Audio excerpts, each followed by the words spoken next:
Graça e paz, pessoal, da parte do Senhor e Salvador Yeshua.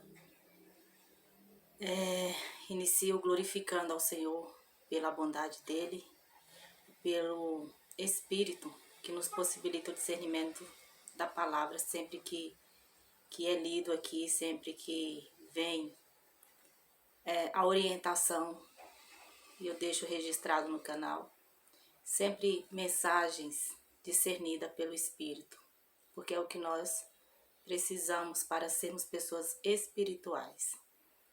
Então, glorifico ao Criador, que todas as pessoas que vierem a ter conhecimento do canal, vierem acompanhar, que sejam edificadas, porque para se manter e querer continuar ouvindo, é preciso ser pelo Espírito.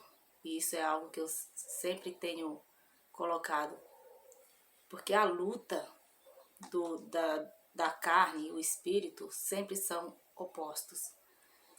E é preciso uma consciência, uma maturidade para se entender. Hoje eu vou abordar um assunto muito interessante, é um assunto que merece muito tempo para ir sempre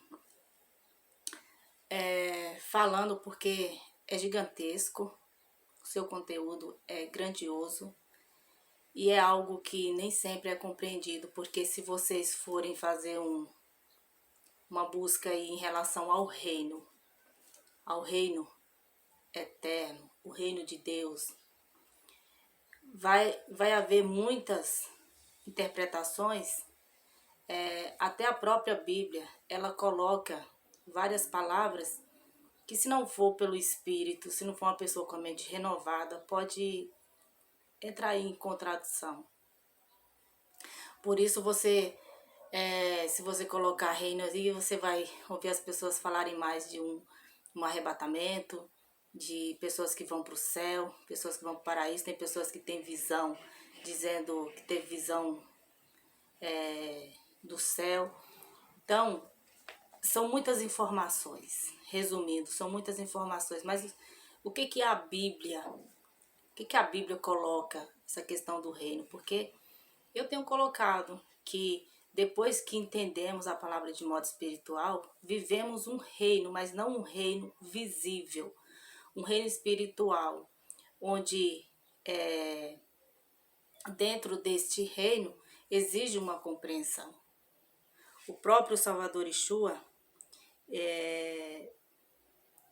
ressuscitado, dando o ministério ao apóstolo Paulo, aqui em Romanos 14, ele vai exortar a respeito dos fortes e os fracos, a respeito do um dia para Deus, para se santificar, como as pessoas entendem, sendo que todos os dias tem que ser visto como dias para sermos sacrifícios santos. Vai falar a respeito da comida, como que devemos encarar esses assuntos e não entrar em confusão, em discordâncias, brigas desnecessárias a respeito de tudo isso, respeitando. Então, por isso o título de Romanos 14 é os fracos e os fortes. Fracos porque ainda estão se alimentando, como a própria palavra vai colocar nos evangelhos, de leitinho, ainda estão nos primeiros ensinos, estão crescendo. E louvado seja o Senhor se permanecerem crescendo na graça e no conhecimento. Assim, vão se tornar pessoas maduras, capazes de discernir pelo Espírito, absorver, ouvir tudo e separar o que é bom, como diz em 1 Tessalonicenses, capítulo 5, né? Tudo isso é possível com o Espírito. Então aqui eu vou ler só um verso 17 do capítulo 14 de Romanos, que vai continuar falando. Pois o reino de Deus não é comida nem bebida, mas justiça, paz e alegria no Espírito Santo. Aquele que assim serve a Cristo é agradável a Deus e aprovado pelos homens. Ao mesmo tempo, passa a ideia de que se não é comida e bebida, ou seja, se não é físico, então as pessoas já tendem a bloquear uma busca, uma compreensão dos propósitos do Senhor. porque hoje eu quero abordar o assunto sobre o reino físico, o reino real, o reino aqui na terra. Como que será esse reino? Como será o reino físico na terra? Então, para trazer um assunto assim, é preciso ter maturidade, é preciso compreender o reino espiritual, como que ele é vivido na vida dos renovados, os que já foram justificados, os que compreendem a mensagem do Evangelho. Amém? E para colocar a questão do reino físico, é preciso ir para o livro dos profetas, porque já foi profetizado. Então eu vou ler aqui Isaías 43, vou procurar abordar mais palavras e falar menos, tá? Isaías 43 vai falar a respeito do único Salvador de Israel, que diz: Mas agora sim diz o Senhor, aquele que o criou, ó Jacó, aquele que o formou, ó Israel, não tema, pois eu o resgatei, eu o chamei pelo nome, você é meu. Quando você atravessar as águas, eu estarei com você. Quando você atravessar os rios, eles não o encobrirão. Quando você andar através do fogo, não se queimará. As chamas não o deixarão em brasas. Entenda aqui, para quem conhece, dá só uma paradinha. Tá falando Israel, mas numa questão de plenitude, no geral, todos os que do início até o último dia, os que foram enxertados no Filho, os que fazem parte de Israel, como vai dizer as cartas aos Hebreus, não é quem é circuncidado na carne, mas no Espírito. Esses são filhos de Abraão, esses são considerados os filhos, né, pela fé. Então, eu falo assim porque acredito que vocês já estão acompanhando o canal, então não são assuntos novos. Perceba que do versos 1 ao 2, está falando de acontecimentos que já ocorreram. Aí vem a nossa lembrança do povo que passou no mar sem se molhar a seco, com a divisão do mar, né? O povo de Israel passou. Vem o relato de Sadraque, Mesaque e Abednego na fornalha ardente que não se queimou. Então foram pessoas fiéis ao Senhor, foram pessoas que de fato estavam com o Criador, estavam numa missão, estavam inteiramente confiantes no Todo-Poderoso.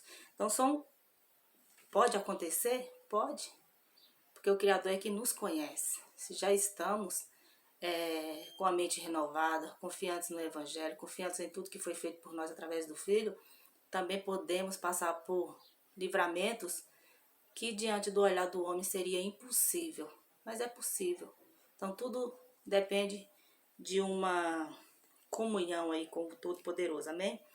Versos 3, pois eu sou o Senhor, o seu Deus, o Santo de Israel, o seu Salvador, dou o Egito como resgate para livrá-lo, a Etiópia e Sebá, em troca de você, visto que você é precioso e honrado à minha vista, e porque eu o amo, darei homens em seu lugar e nações em troca de sua vida. Não tenha medo, pois eu estou com você. No Oriente trarei seus filhos e do Ocidente ajuntarei você. Perceba que aqui já aponta para o futuro, tá? Direi ao norte, entregue-os, e ao sul, não o retenha. De longe, traga os meus filhos, e dos confins da terra, as minhas filhas. Todo o que é chamado pelo meu nome, a quem criei para a minha glória, a quem formei e fiz. Traga o povo que tem olhos, mas é cego, que tem ouvidos, mas é surdo. Todas as nações se reúnem e os povos se ajuntam. Qual deles predisse isto e anunciou as coisas passadas? Que deles façam entrar suas testemunhas. Aqui já está começando a colocar, quando fala assim, tragam o povo que tem olhos, mas é cego. Já está abordando a questão do juízo, tá? Para provarem que estavam certos, para que outros ouçam e digam, é verdade. Contrapartida, anteriormente eu li o povo que foi criado para a glória do Criador. Tá fazendo uma separação aí, gente. Tá muito claro, tá? Vocês são minhas testemunhas, declarará o Senhor e meu servo, a quem escolhi, para que vocês saibam e creiam em mim, e entendam que eu sou Deus. Antes de mim, nenhum Deus se formou, nem haverá algum depois de mim. Eu mesmo, sou o Senhor, e além de mim não há Salvador algum. Eu revelei, salvei e anunciei, eu e não um Deus estrangeiro entre vocês. Vocês são testemunhas de que eu sou Deus, declara o Senhor. Desde os dias mais antigos, eu o sou. Não há quem possa livrar alguém de minha mão. Agindo eu, quem pode desfazer? E é interessante que às vezes se ouve pegar versículos e colocar esse, por exemplo, último, agindo eu, quem o pode fazer? Levando para inumerados números de pessoas promessas, e as pessoas se sentem regozijadas, né? Mas tem que ler o contexto todo. Para quem que serve esse versículo específico? Esses que o Criador criou, esses que o Criador resgata, que a palavra vai falar do resgate, esses que o Criador se revela, esses que o Criador envia ao Filho, tudo está voltado para uma responsabilidade gigante para se tornar adorador em espírito e em verdade. Se você é novo aqui no canal, eu estou falando assim porque a compreensão é sempre pelo discernimento do Espírito, mais com a abordagem da palavra do Senhor. E o intuito aqui é levar a questão da importância da renovação da mente, como que é importante entendermos a letra espiritual, para nos tornar pessoas também espirituais, para nos tornar adoradores verdadeiramente. Amém? Então, eu li o capítulo de Isaías 43 para que entendam a soberania do Todo-Poderoso, que ele está sempre no agir, ele está no controle de tudo. E também para que vocês compreendam, vou ler aqui, voltando um pouquinho, ainda em Isaías, capítulo 32, que devemos depositar nossa esperança no reino físico que vai ser colocado, vai ser restaurado, melhor dizendo assim, né? Dizer restaurado da ideia de que já houve, né, esse reino, mas biblicamente não se conhece nenhuma abordagem de que esse reino houve. De Gênesis a Apocalipse, o que há são relatos de pessoas que passaram por vários processos e que tiveram da parte do Todo-Poderoso auxílio para que continuasse andando sobre a direção dele. Assim como também houve pessoas rebeldes, contraditórias e que sempre se rebelaram contra a palavra do Senhor. E isso pendura até os nossos tempos. Depois veio o Salvador da glória em um ato único para trazer o Evangelho, para que possamos, ao meditar, a ter o desejo de estudar, de ler, compreender a nossa responsabilidade aqui, diante do olhar do Todo-Poderoso, e como se encaixar, como permanecer até o fim, porque Apocalipse vai dizer, aqueles que permaneceram fiéis até o fim serão salvos. Então é uma responsabilidade individual, que vai além dos dogmas religiosos, vai além de doutrinas que não estejam baseadas no Evangelho que foi dado ao ministério do apóstolo Paulo. Então precisamos nos preocupar com isso. Isso sim, de fato, fará parte de nossas vidas como cristãos, um zelo de fato, se tivermos a compreensão e colocarmos em prática, amém? Não é de qualquer jeito. Aqui em Isaías 32, vai falar a respeito do reino de justiça. Aqui já entra na questão desse reino físico, esse reino literal. que tanto os salvos como os não salvos, como eu li, né, há pouco tempo, estarão presentes para testemunhar esses acontecimentos. Então, espero que vocês estejam bem atentos na leitura, amém? Então, Isaías 32 vai dizer a respeito do reino de justiça: vejam, um rei reinará com retidão, e príncipes governarão com justiça. Cada homem será como um esconderijo contra o vento e um abrigo contra a tempestade, como correntes de água numa terra seca e como a sombra de uma grande rocha no deserto. Então os olhos dos que veem, não mais estarão fechados, e os ouvidos dos que ouvem escutarão. Perceba a importância disso aqui. É preciso estar atento, né, ao que diz a palavra do Senhor. A mente do precipitado saberá julgar, e a língua gaguejante falará com facilidade e clareza. O tolo já não será chamado nobre, e o homem sem caráter não será tido em alta estima. Pois o insensato fala com insensatez e só pensa no mal. Ele pratica maldade e espalha mentira sobre o Senhor. Deixa o faminto sem nada e priva de água o sedento. As artimanhas do homem sem caráter são perversas. Ele inventa planos maldosos para destruir com mentiras o pobre, mesmo quando a súplica deste é justa. Mas o homem nobre faz planos nobres, e graças aos seus feitos nobres permanece firme. E aí depois, a partir do versos 9, vai ter instruções a respeito das mulheres, que é bem interessante, tá? Vocês, mulheres, tão sossegadas, levantem-se e escutem-me. Vocês, filhas que se sentem seguras, ouçam o que lhes vou dizer. Daqui a pouco mais de um ano, vocês, que se sentem seguras, ficarão apavoradas. A colheita de uvas falhará e a colheita de frutas não virá. Tremam, vocês, mulheres tranquilas. Estremeçam vocês que se sentem seguras. Arranquem suas vestes e vistam roupas de lamento. Batem no peito e chorem pelos campos agradáveis, pelas videiras frutíferas e pela terra do seu povo. Terra infestada de espinhos terra do meu povo.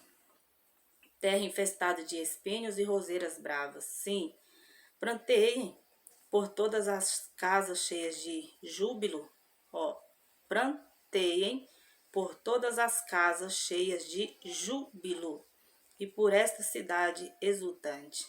A fortaleza será abandonada, a cidade barulhenta ficará deserta, a cidadela e a torre das sentinelas se tornarão covis. Uma delícia para os jumentos, uma pastagem para os rebanhos, até que sobre nós o Espírito seja derramado do alto e o deserto se transforme em campo fértil. Mas claro que isso é impossível, né? Enquanto está falando a respeito do processo, do que vai acontecer nas grandes cidades barulhentas, nas casas cheias de júbilos, dá aqui uma clareza do fim de tudo isso aí. Aí vem o campo fértil. E o campo fértil pareça uma floresta. E o campo fértil pareça uma floresta. A justiça habitará no deserto, e a retidão viverá no campo fértil. O fruto da justiça será paz, o resultado da justiça será tranquilidade e confiança para sempre. E confiança para sempre. O meu povo viverá em locais pacíficos, em casas seguras, em tranquilos lugares do deserto. Mesmo que a saraiva arrase a floresta e a cidade seja nivelada ao pó, como vocês serão felizes, semeando perto das águas e deixando soltos os bois e os jumentos. Louvado seja o nome santo do Senhor. Gente, É tão lindo que eu vou ler de novo, ó. Versos 18 e 20. O meu povo viverá em locais pacíficos, em casas seguras, em tranquilos lugares de descanso. Mesmo que a saraiva arrase a floresta e a cidade seja nivelada ao pó, como vocês serão felizes, semeando perto das águas e deixando soltos os bois e os jumentos. Tem uma informação aqui muito interessante, que é os fenômenos, né, naturais, eles continuarão. E o povo viverão pacíficos, tranquilos, em paz, em suas casas, à beira dos rios. Um paraíso, né? Resumindo, viverão no paraíso, porque o paraíso, para mim, ele é mais, para mim, no meu ponto de vista, a visão de paraíso é onde temos tranquilidade, é onde temos paz, é onde temos a confiança de que nada de ruim vai nos acontecer. Só esse sentimento já nos traz a ideia de paraíso. Eu entendo dessa maneira. E Isaías 32 está recheado de informação de como será esse reino. Só você ler novamente com calma e você vai ver que tá a representação da justiça, do fim daquilo que não é nobre, daquilo que não é bom, daquilo que não é zeloso ao Senhor, daquilo que não foi edificado. O que não é edificado é como pó, é como poeira, será desfeito. O próprio Evangelho coloca a questão das religiões, que passarão pelo fogo, serão provados, né? Então, deixa eu ler aqui em Efésios, para dar continuidade, né? Efésios 4, deixa eu ver aqui. Vou ler Efésios 4, tá bom?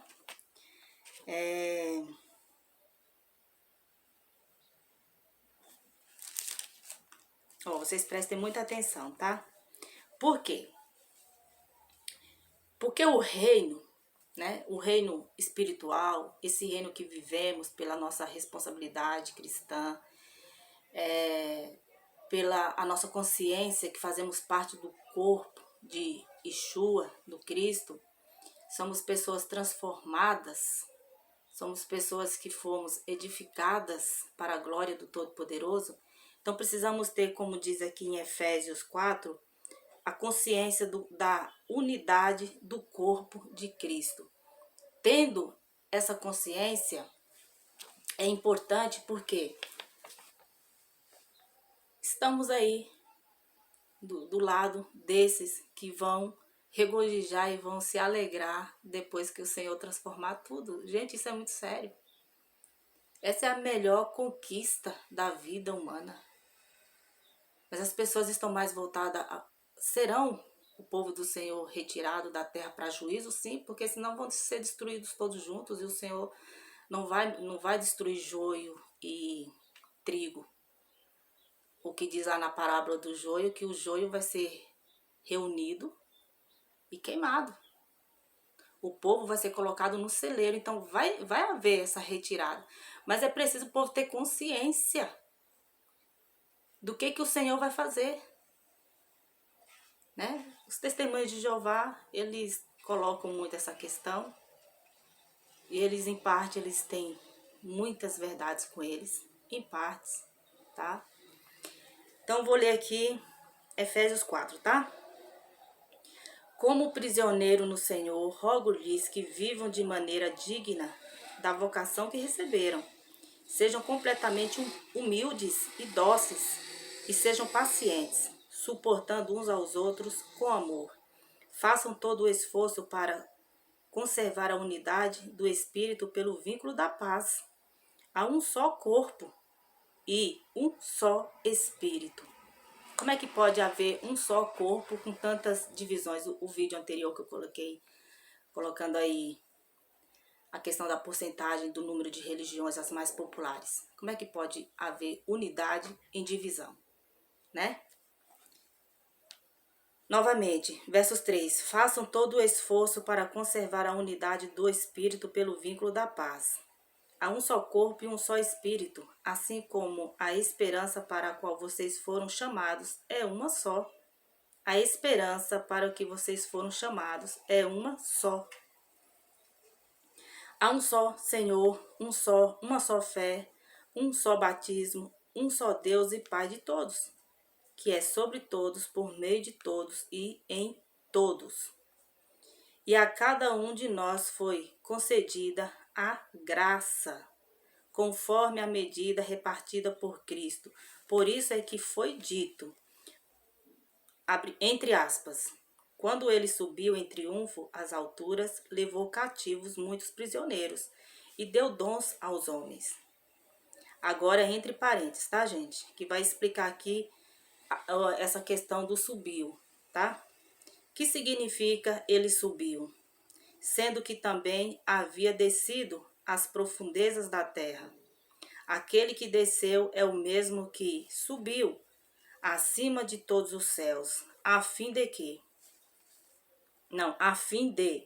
encher todas as coisas. Isso está entre parênteses, a explicação, tá? E ele designou alguns para apóstolos, outros para profetas, outros para evangelistas e outros para pastores e mestres, com o fim de preparar os santos para a obra do ministério, para que o corpo de Cristo seja edificado. Entenda essa informação aqui, ó, como a informação de ouro, tá? Eu me considero evangelista aqui. O meu chamado é esse, para evangelizar, para ser evangelista. Mas não é só o meu, é de todos. Todos por quê? E outros para pastores e mestres, com o fim de preparar os santos para a obra do ministério. Esse é o foco, para que o corpo de Cristo seja edificado. Então, o chamado do Senhor está voltado à questão da edificação. É para sermos edificados. Amém? Até que todos alcancemos a unidade da fé e do conhecimento do Filho de Deus e cheguemos à maturidade, atingindo a medida da plenitude de Cristo. O propósito é que não sejamos mais como crianças, levados de um lado para outro pelas ondas, nem jogados para cá e para lá por todo o vento de doutrina e pela astúcia e esperteza de homens que induzem ao erro. Antes, seguindo a verdade em amor, cresçamos em tudo naquele que é a cabeça, Cristo. Dele todo o corpo, ajustado e unido pelo auxílio de todas as juntas, cresce e edifica-se a si mesmo em amor, na medida em que cada parte realiza a sua função. Conselho que vocês leiam Efésios 4, meditem nessas palavras para vocês verem a nossa responsabilidade. A responsabilidade de quem está encarregado de auxiliar pessoas. Entenda como que é grande, mas grande, vou dizer assim, a necessidade. Como é grande a necessidade que as pessoas sejam edificadas. Que as pessoas compreendam a palavra do Senhor ao ponto de buscar, ler, para que o Espírito dê a compreensão e não sejam pessoas levadas, né? Como está falando ali, ao erro, ao engano. Aqui em Lucas 19, deixa eu ver aqui, Lucas 19, 45 ao 48 diz: Então ele entrou no templo e começou a expulsar o que estavam vendendo. Disse-lhes: Está escrito, a minha casa será casa de oração, mas vocês fizeram dela um covil de ladrões. Todos os dias ele ensinava no templo, mas os chefes dos sacerdotes, os mestres da lei e os líderes do povo procuraram matá-lo. Todavia não conseguiu encontrar uma forma de fazê-lo, porque todo o povo estava fascinado pelas suas palavras. Louvado seja o Senhor. Bem, gente, talvez não dê tempo Eu vou dar um início, porque meu celular só tá dando para gravar o vídeo até 33 minutos, como vocês viram aí, né? Mas para dar conclusão de tudo isso que está sendo dito aqui a respeito do reino, tá? Vocês, se não der tempo eu ler tudo, vocês leiam Ezequiel capítulo 14. Eu vou ler, tá?